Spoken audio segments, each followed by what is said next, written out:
Am I the a-hole for refusing to make my sister-in-law's wedding cake for free? I, 29, run a bakery business that I've built from the ground up over the past 5 years. It started as a hobby during college, but now it's a registered business with steady clients, a dedicated workspace, and consistent monthly orders. I mostly bake for weddings, birthdays, and other events. I take a lot of pride in what I do. It's not just baking for fun anymore. This is my livelihood. My sister-in-law, 33 female, is getting married at the beginning of June.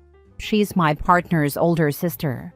We're on friendly terms, but she's always had this vibe like she doesn't really take what I do seriously. She's made comments like, "It must be nice getting to play in the kitchen all day," or "You're lucky people will pay for something they could probably learn on YouTube."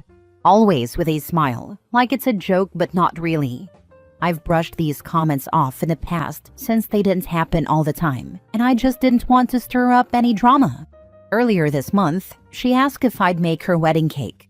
I said sure and asked what she had in mind. She sent over inspiration pictures of a 4-tier cake with smooth buttercream, floral piping, and real flowers on top, and cascading down one side. She wanted it to be a chocolate sponge with raspberry filling.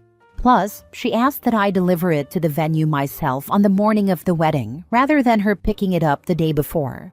After we discussed everything, I gave her a quote over the phone with a generous family discount. Sister-in-law replied almost instantly that she didn't think I'd be charging her and that the cake would essentially be a wedding gift.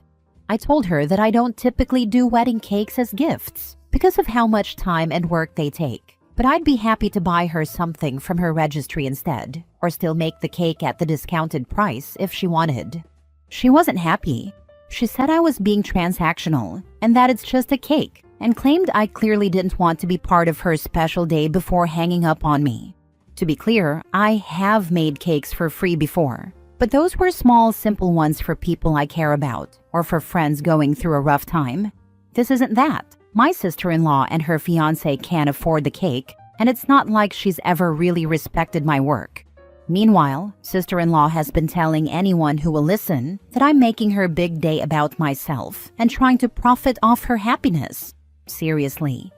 My mother-in-law called, and she didn't really ask how I felt or try to understand where I was coming from. She just seemed overwhelmed and kind of desperate to stop this from turning into a bigger family fight. She kept going on about how stressed my sister-in-law was and how she was being a bit much, but basically begged me to reconsider. My partner is completely on my side and has told his mom to stop trying to smooth things over at my expense, but even he admitted he sort of wishes I just said yes to avoid the fallout. Now for the top comments. I'm impressed you didn't send her a YouTube link so she could learn to do it herself. Not the a-hole. I'm petty. That is exactly what I would have done. Not the a-hole. People have no idea how much time, effort, and talent something like this takes. She devalues your work. Stick to your guns. Let her say whatever she wants. The people who agree with her are uninformed, but most people will see that she's being ridiculous, especially if you let them know how much money and time the cake she's asking for would take. If the other guests aren't paying at least that much money on the bride's wedding gift and spending at least that much time on it, they don't have a leg to stand on. Good luck. Not the a-hole. People seriously underestimate the time, skill, and effort that goes into custom work like that. She's not entitled to your talent for free, and anyone siding with her clearly doesn't get it. Stick to your worth. The real ones will understand. Not the a-hole. Your sister-in-law is being an entitled cheapskate. If you wouldn't normally gift her something as expensive as a cake, then don't gift her the cake. Tell her to get quotes elsewhere. Next story. Would I be the a-hole for asking my future brother-in-law and his wife to return an expensive gift I gave them after they limit contact with me? I, 35 female, have been with my partner Jamie, 33 male, for over 6 years, and we're getting married this fall. For most of our relationship, I've had a close bond with his brother Matt, 37 male, and Matt's wife, Claire, 39 female. We've shared holidays, dinners, hangouts, and I've always done what I could to support them, especially during hard times. I am the primary source of income. About 2 months ago, I bought a new car and offered them my old one, worth $6,500. It was still in good working condition, and they accepted it, so I fully transferred it over to them. It was a genuine gift, given out of love and support, and I was happy to help because they relied 100% on public transportation. Over the past few years, I also gave small things, like household items, groceries, and things for their kid, all meant kindly and never with any expectations. But now things have shifted. Claire recently initiated a conversation where she said the gifts and emotional support I offered had felt too much, overwhelming, etc., and even went as far as saying she felt I was using them to fulfill my own emotional needs. She said she no longer feels comfortable around me and wants to limit contact, as in don't text them unless they text first, and slow down. This completely blindsided me. I was never given any indication before that she felt this way. One example Claire brought up really confused me. They have a shy cat, Shadow, who hides whenever we visit. We've never seen her in person, and it became a running joke between me and Jamie that she might not actually exist, a reference to the M&M Christmas commercial. He does exist. Claire said she found that joke offensive, like we were mocking a traumatized animal. That felt like a major overreaction to something lighthearted and affectionate. Now here's the part that's really been weighing on me. Claire and Matt have made it clear they don't want any more gifts or support, and that our relationship needs distance. Gifts for their kid are okay, and they're still happy to keep the car I gave them, something that came from a time when our relationship was close, warm, and mutual.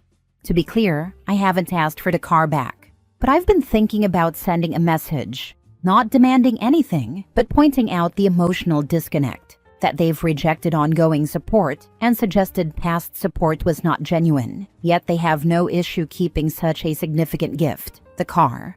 I want to ask them to reflect on what that means.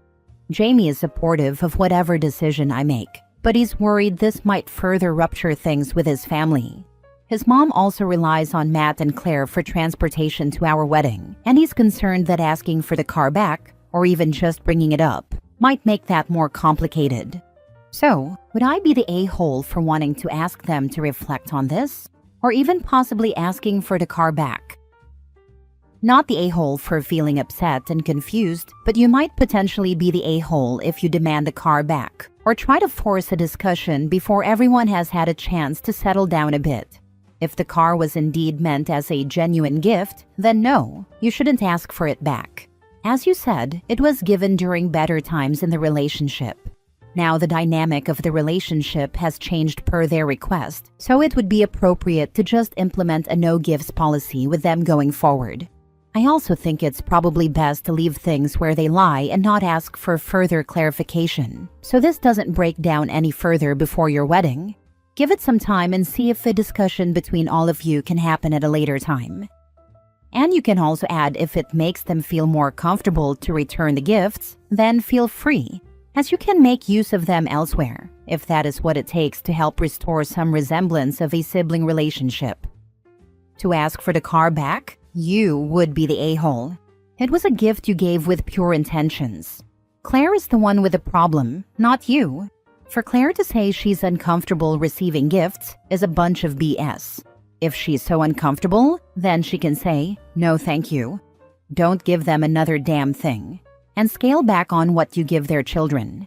And even if they change their tune about being uncomfortable, say, oh great, I'm glad you're comfortable. But cut that gravy train completely off. Sheesh, some people. Next story. Am I the a-hole for sticking with my son when my fiancé unfairly punished him? I, 38 male, have a son, 9, and a stepson, 8, from my current fiancé, 32 female. My fiancé tells me all the time that my son is rude and nasty when I'm not there, and acts really bratty when he doesn't get his way, but I always give my son a chance to speak his piece. I try to give him the benefit of the doubt. Now, my son is a really good kid but doesn't play well with others, especially loud kids who love to tease and make fun. My stepson loves to tease him to the point where my son gets angry and takes matters into his own hands. While I've punished him for that, I've also punished his stepbrother for instigating and not respecting boundaries, which I think is fair. However, my fiancé always tries to paint it like my son can dish it but can't take it. I happen to know that he only teases back when he's provoked, mostly because he can't tell if it's an attack or just supposed to be fun. I don't think he really cares which, it just bothers him either way. Last Saturday, the 12th, I came home from work and found my son on punishment. When I asked him why, he broke down and started crying. I saw his stepbrother in the living room playing on the PS5. I asked my fiancé why my son was in his room, and she told me that he was being rude and nasty to all of the kids and adults at an earlier party because he lost a game. I sat him down and asked what happened. He told me that all day, he avoided people he knew would tease him because he knew the adults would find it amusing and do nothing about it. But if he said anything back, my fiancé would be on his case immediately. The whole time she was making sure he didn't have too much of the food he liked, while letting others gorge themselves. And she wouldn't let him play video games while her son and the others played. Then when they roped him into playing a board game and he lost first, he claims they cheated. I don't know if they did or not. He went into another room immediately before they had a chance to tease him for it. He told me he didn't even know if they were going to, but he figured if he avoided and ignored them, they couldn't make fun of him and he wouldn't get in trouble for snapping. He hates that it's okay for others to tease him when he loses, but if he does it, they twist it like he started it. So he pretty much ignored everyone after he lost to hide his disappointment and avoid getting in trouble. After hearing this, I told him to get dressed and took him out to Sonic and Insomnia Cookies to cheer him up. I told him that, despite most people thinking what he did was rude, I thought he did nothing wrong. They were being jerks, and I was extremely proud of him for not reacting the way he has in the past. When we got home, I found my fiancé packing up her things and taking her son to stay with her mom for a while. I asked why, and she told me she couldn't take living with me and my spoiled brat son anymore, especially if I wasn't going to hold him accountable. It's been a week. My son is very happy, but I may have lost my fiancé. Am I the a-hole for sticking with my son? Now for the comments. You're the a-hole for allowing your son to be emotionally abused for this long. Stop treating it like a trivial thing. Do you really think that taking him out is going to magically cure him of the emotional scars your fiancé inflicted? Do you really think that your son will fully trust you again after you allowed this woman and her son to bully him in his own home? Get him a counselor or a therapist. He sure as heck isn't going to be okay after this. Honestly, I've only been engaged for 2 years and I'm barely home. I haven't really seen the signs as she's been really covert with it. I get that I may have been better off removing her and her son out of our lives, but I honestly just wanted things to work out and I wanted to be sure. I have him scheduled for an autism assessment coming up next week. So you have made your son suffer for years because you wanted to make it work? Your poor son needs a father who puts him first, which you clearly haven't. I think it's a good thing for everybody that your fiancé is moving out. I don't know if your fiancé is this horrible step monster or if you're just a lazy parent, but it sounds like this is not a healthy environment for either kids. Honestly, this is just the best answer.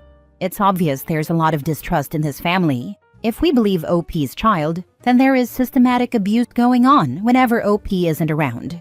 He's not allowed to eat enough, play games, or have fun when the fiancé is watching him. His fiancé has convinced OP's whole family that his child is a bad apple. OP doesn't relay what the fiancé said happened, but presumably she claimed everything the child said was a lie. Realistically, it's probably a mix of exaggeration from everyone, and that means something is fundamentally broken in this family that can only be fixed through a lot of hard work and everyone's willingness to participate. I realize OP works 2 jobs, and that the mother of his child passed away 9 years ago. But if he downsized and got rid of the fiancé and her kid, he might be able to work less. Either way, this is an unhealthy environment for his son, and changes need to be made. Last story. Am I the a-hole for canceling our date because she was 15 minutes late?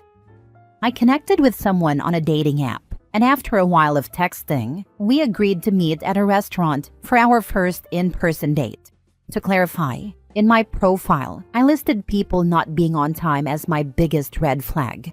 In our chat, I talked about how punctuality is a really important virtue to me. When we planned the date, I specifically told her to text me if something came up or if there were any delays. Come the day and time of the date, she wasn't there. I waited and checked my phone, and she hadn't texted me anything. She finally arrived 15 minutes late. She greeted me but didn't even apologize for being late.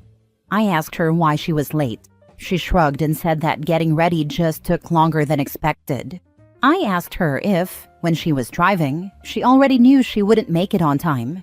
She said yes. I asked her why she didn't text me. She said she didn't because she was only a little late and then started looking visibly annoyed. At that point, I excused myself, said our values don't align, and left her there. She proceeded to shout after me and blew up my phone before I unmatched her when I got home. Am I the a-hole? I just have absolutely zero tolerance for not being on time without a good reason, especially when you don't even communicate properly or aren't even sorry about it. I know my standards are harsh, but I feel like I was very open about it and gave plenty of warnings. Not the a-hole. Normally, I'd say this is an overreaction, but in your case, it's listed on your profile. You had a conversation about lateness before the date, and you explained how you'd like someone to respond if they're running late. And she just ignored that. Honestly, it wouldn't even be the lateness that bothered me, but the lack of respect. I'd add that OP waited for an explanation before making his mind and leaving. To me too, it's an obvious not the a-hole. Yeah, OP even asked what happened and why she didn't text. Just disappearing from the restaurant would have been bad. You don't know if she got crushed under a falling jet engine a la Donnie Darko 2001. But OP stuck it out, despite having explained this boundary. This is what I consider a pretty rare situation, where technically you're not the a-hole in this particular situation, but I'm sorry man, you very much come off like an a-hole generally. I just have absolutely zero tolerance for not being on time without good reason. I have listed people not being on time as my biggest red flag. In our chat, I talked about how punctuality is a really important virtue to me. Fair to say you were explicit in your warnings, and she knew what she was getting into, so she gets to be the a-hole for that night. But I wonder if she dodged a bullet. In this post at least, you sound intolerant and pompous to the point of being insufferable. I wouldn't want someone like you in my life. Hopefully, enough people feel differently that you have some good ones in yours. This OP may not be the a-hole in this specific situation, but his general rigid attitude is that of an a-hole. She dodged a bullet here.